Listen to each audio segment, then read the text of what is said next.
Welcome, everyone, to the NoDQ.com live recap of Friday Night SmackDown for Friday, February 13th, 2026.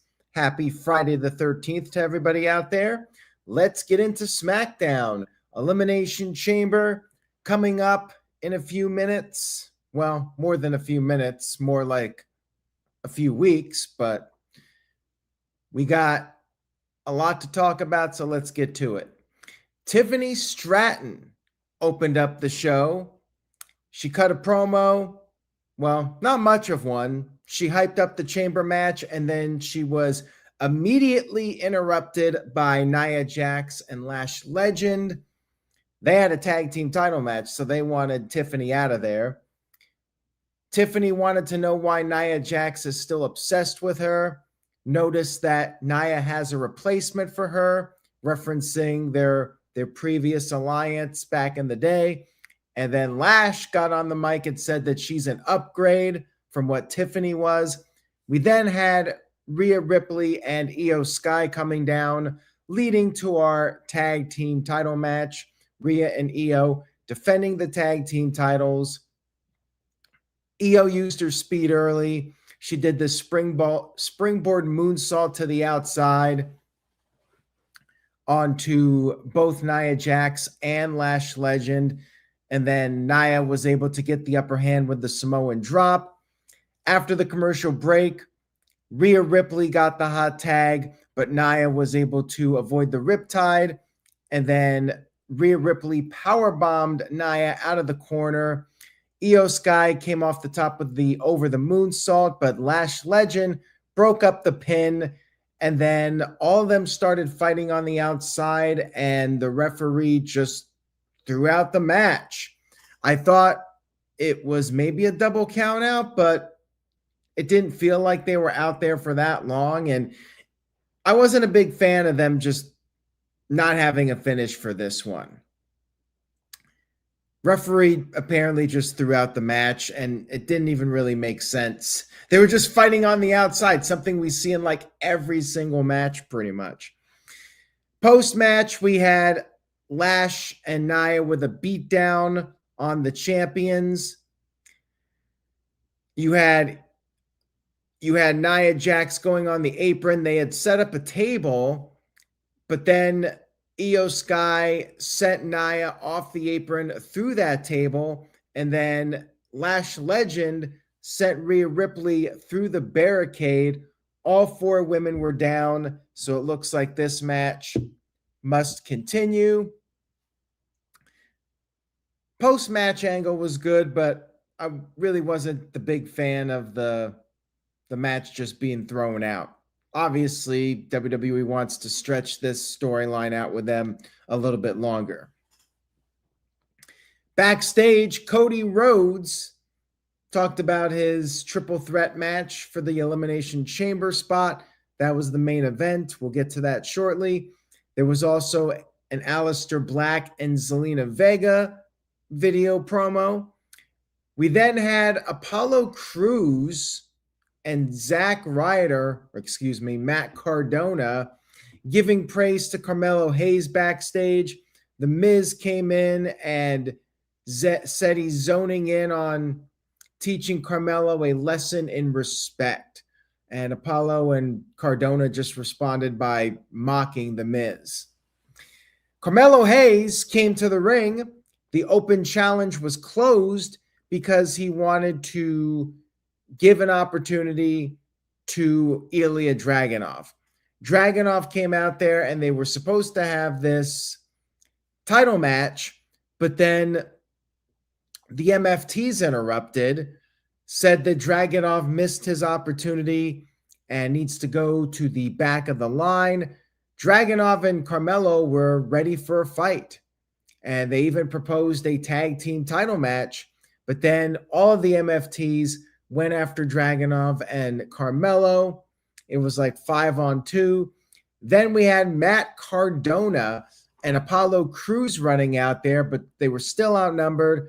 And then Shinsuke Nakamura ran down. Good guys cleared the ring, and Nick Aldis said there'll be a rain check on the tag title match. and they set up a 10-man tag team match. Basically a match to get Matt Cardona on TV and hell, get Apollo Crews on TV. Only reason I see WWE booking this match here. Cardona did get in some offense. Then the bad guys worked over Dragunov for a while. Carmelo got a hot tag, built up some momentum.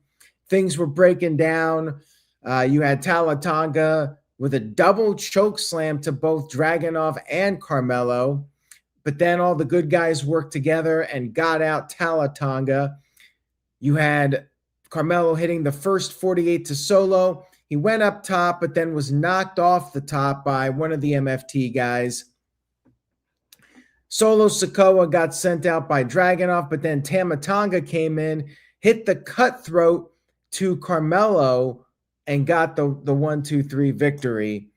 It was a little chaotic at the end, but apparently Tama Tonga was in fact the legal man, and he gets the win over Carmelo in a match where the title wasn't on the line.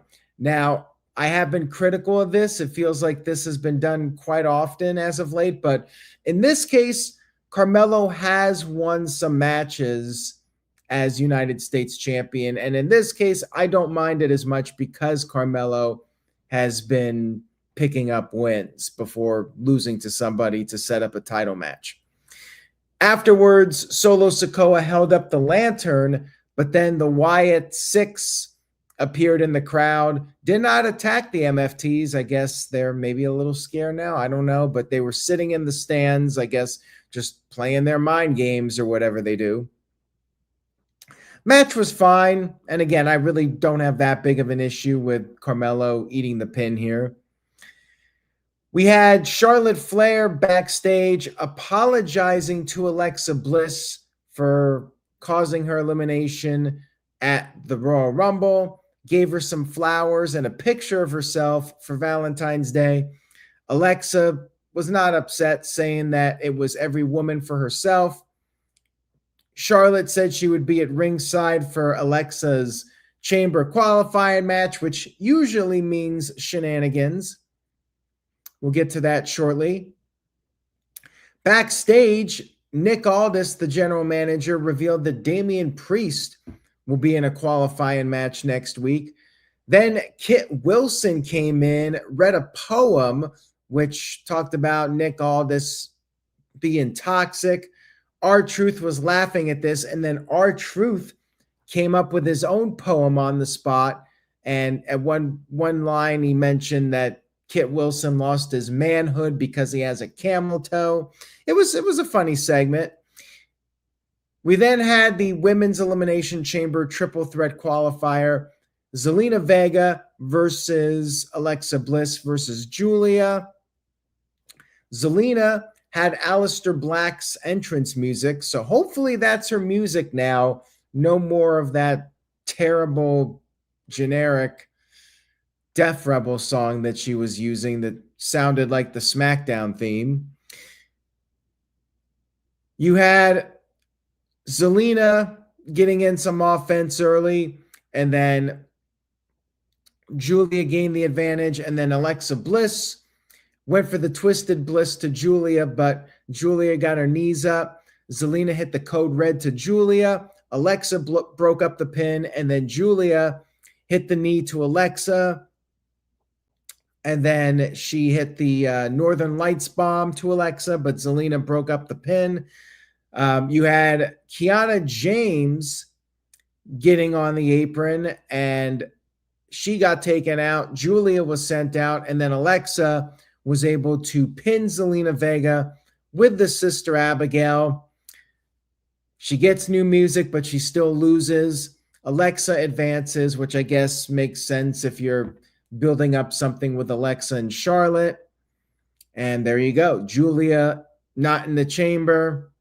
It is what it is.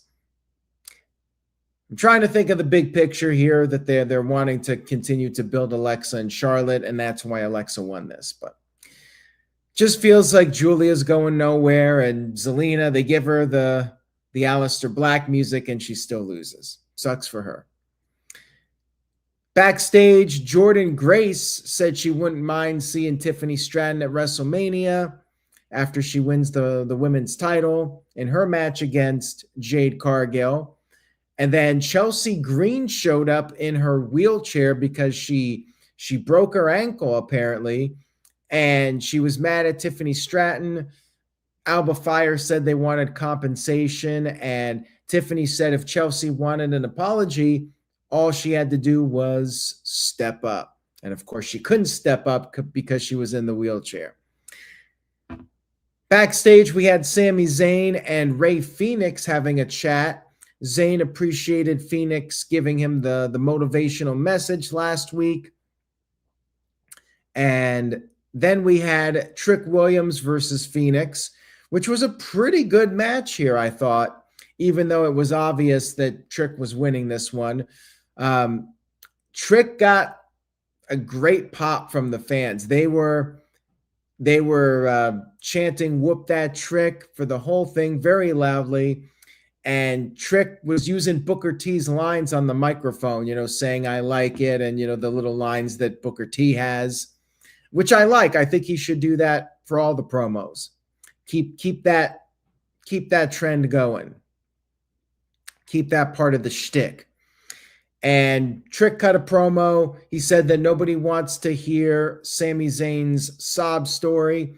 He said that he'll do what it takes to win the chamber. And as for Fenix, he said people don't want to see a squirrel do flips.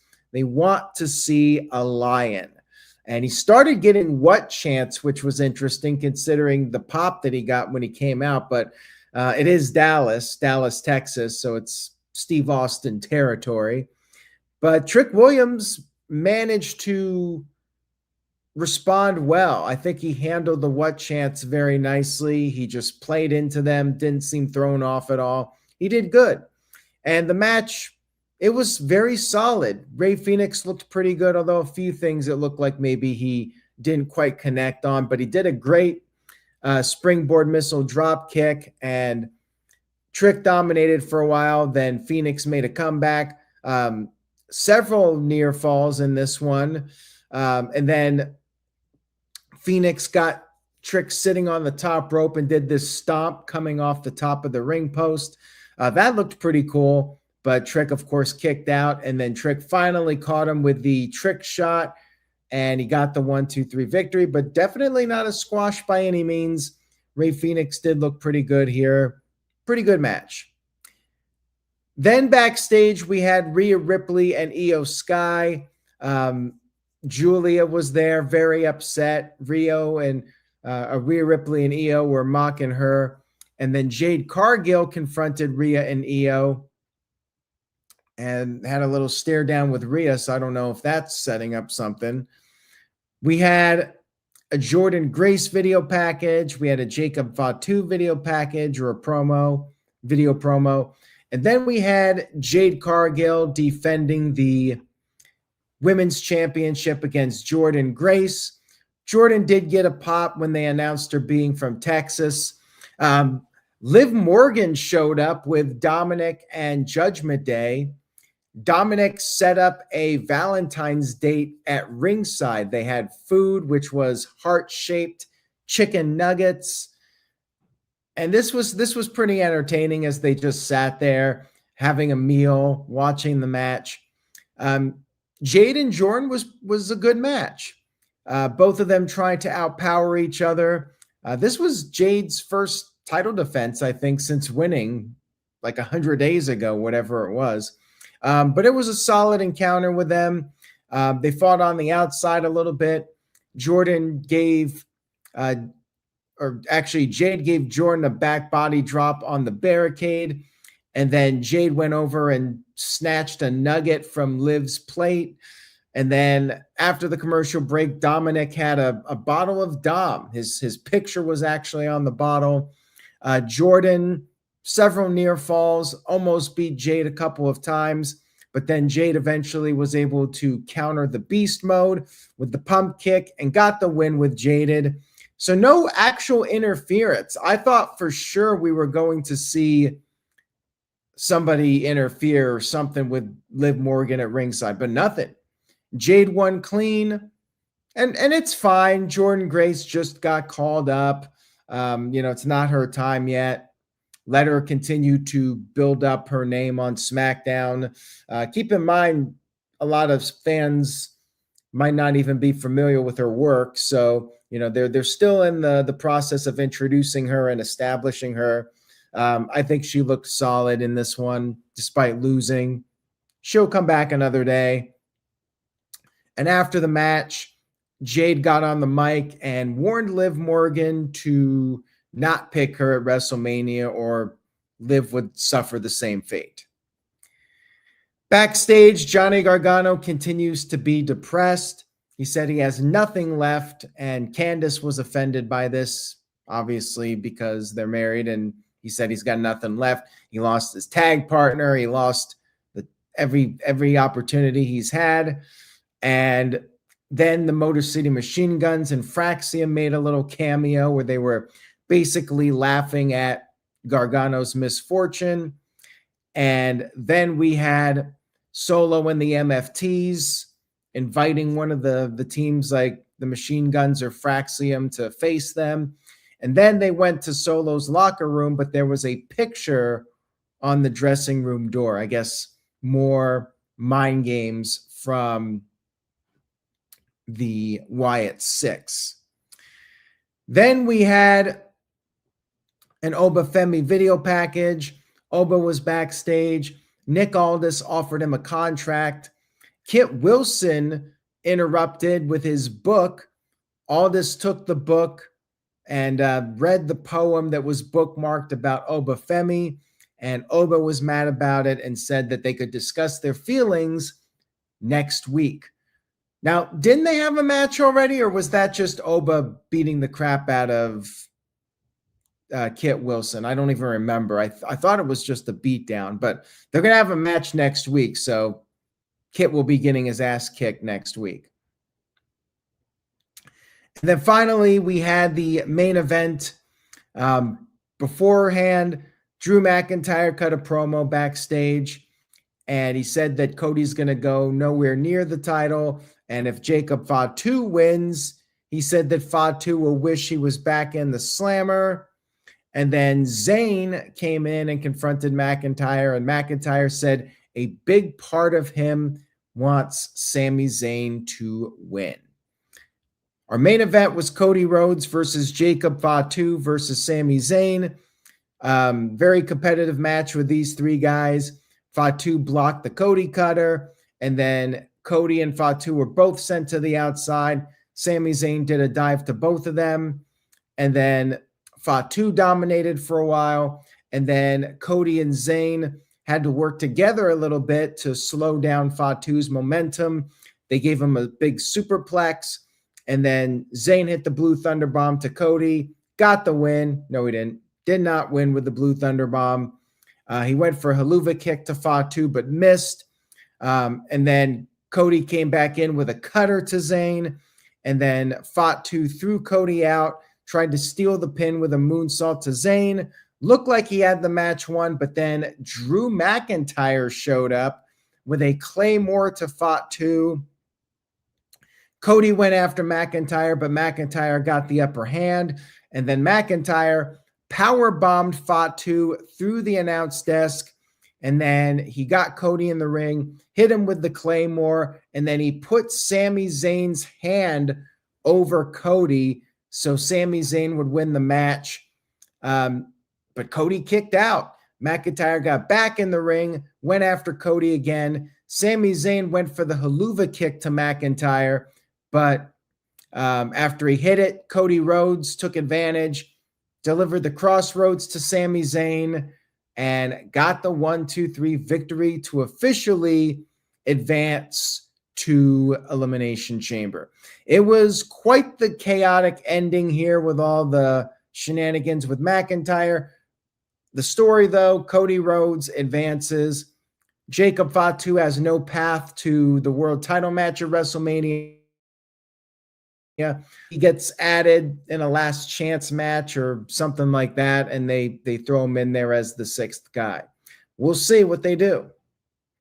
But for now, Cody is in it and seems to be the odds-on favorite. I enjoyed the match. The only thing I didn't like about it was the fact that Sami Zayn came off like such a chump in this one. He was about to lose, and then McIntyre interferes and then basically gives Zayn the win, but then Zayn doesn't win. And then Zayn, instead of trying to win, goes after McIntyre, and then Cody takes advantage and win. Zayn just looked like a complete idiot in this one. But Cody winning, I mean, it's the obvious match for WrestleMania. If they do the one-on-one match, I hope it's Hell in a Cell, and they could always add Fatu and make it a three-way. We'll see. Overall, I did think SmackDown was a good show. It's still dragged. It's got the usual issue with being 3 hours. It's just too long. But I did like it for the most part. Some solid matches. Elimination Chamber continuing to shape up. I give it 6 out of 10. Good SmackDown. Not too many issues with it. I just don't like the 3-hour shows that much. So they really gotta have a very compelling storyline to make me invested in the 3 hours. But all in all, not bad. Thank you guys for watching. I hope you have a great weekend. Happy Valentine's Day to everybody out there. Stay tuned to NoDQ.com for the very latest, and I will see you guys soon. Take care. Say yes to NoDQ.com.